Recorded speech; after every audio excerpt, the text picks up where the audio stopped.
very active about it. Why do you say it's a narrow issue? I think it's a huge issue. Well, perhaps I should use the word specific rather than narrow. Would you be happy with that? Yeah. So, in general, what people want to see is that localisation and the bringing decisions closer to them. So things like residents groups, for example, might make decisions about street lighting. So they've got a certain amount to spend in a very small area, maybe no more than 1,000 homes, and they can make the decisions about where they're going to put the street lighting, rather than having some committee from another town that doesn't know anything about the village they're living in come in and making those decisions. And the more we have that localisation, in general, the happier people will be with the body politic. But I mean, just really to address that question, do I think that's a good thing, given the challenges that we do face that are global? Yeah, I think on balance I do, because cooperation between those groups is still possible. It doesn't, localising things doesn't mean that you can't have some issues that are dealt with either on a national, international or global basis. And there are plenty of examples where that happens today. I mean, if you look at the way the World Health Organization operates on some medical issues, if you look at the stance that Europe has taken on a number of issues, the fact that Europe's able to negotiate with, say, China on trade, for example, that makes Europe a much more powerful place than if the individual nations were trying to negotiate with China on their own. And that's possible despite the fact that we not only have local national parliaments, and we have county councils, and we have district councils and parish councils. So I think you can still do that. You can have both. You can have the international agreements as well as having the local democracy. Any other questions or comments? One at the back there? Just following in on what you're saying there, don't you think there's a danger of letting sort of the public opinion drive politics rather than sort of conviction politicians having a say? So, for example, letting the media sort of, I don't want to use the phrase, but herd people's opinions, sort of, especially sort of Daily Mail type readers, into sort of things that aren't really good for the country as a whole, but sort of catch people's imagination. Yeah. You know, just things like the Jonathan Ross. Well, let me ask you a question. What would you say is the difference between a conviction politician and a dictator? I think, well, a dictator is a conviction politician, but a conviction politician isn't necessarily a dictator. So, no, conviction politicians were willing to enter into discussion and debate. Mm-hmm. But then do what they think anyway, right? No, he'll try to influence public opinion. We've mentioned Tony Blair earlier. So Tony Blair was a conviction politician. No, I think he wasn't. I think he was.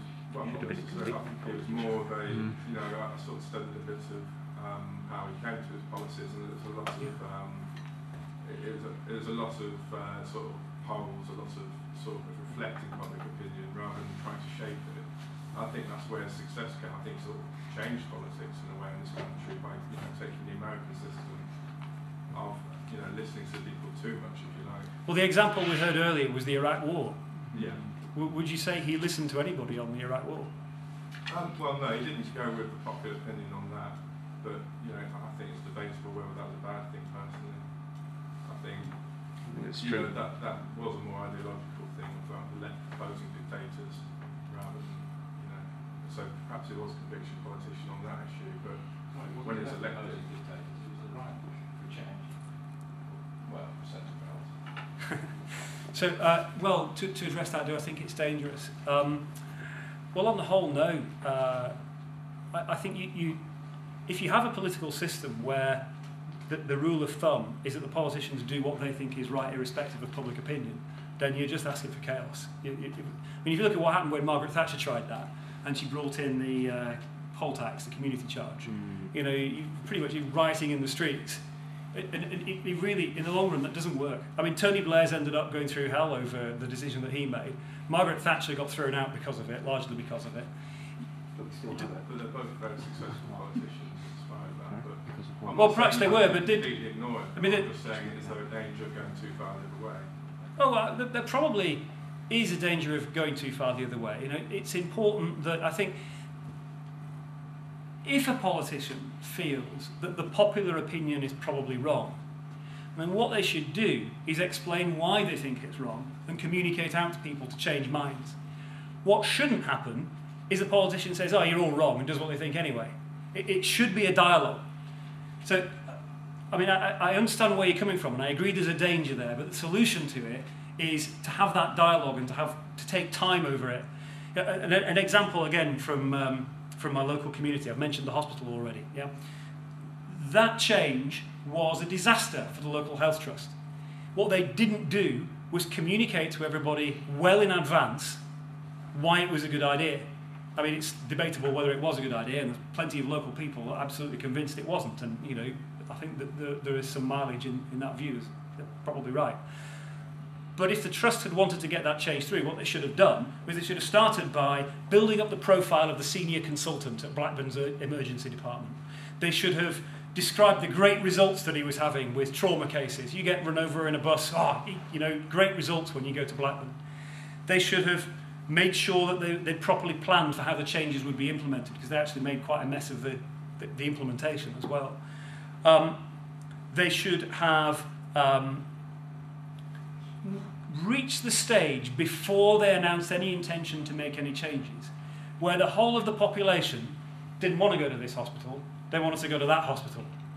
And that's the point at which they can then say, this is the right thing to do. But do you not think public opinion may often contradict itself as well? So if they say, oh, yeah. do you want to pay more taxes? Yeah, say of course. No. And they say, well, do you want this hospital to stay open? And they say, yes.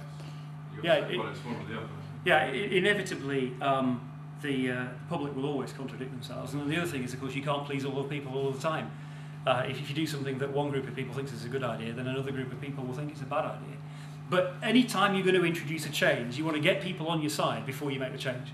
And what so many politicians get wrong is they underestimate how much work is involved in changing people's minds and getting them on side before trying to implement the change. And that's where it goes wrong. That's where it went wrong with the community charge. It's where it went wrong with the war in Iraq. And I mean, I happen to believe that both of those two things were the wrong thing to do. But if you want to make a success out of something, you make the case for it first.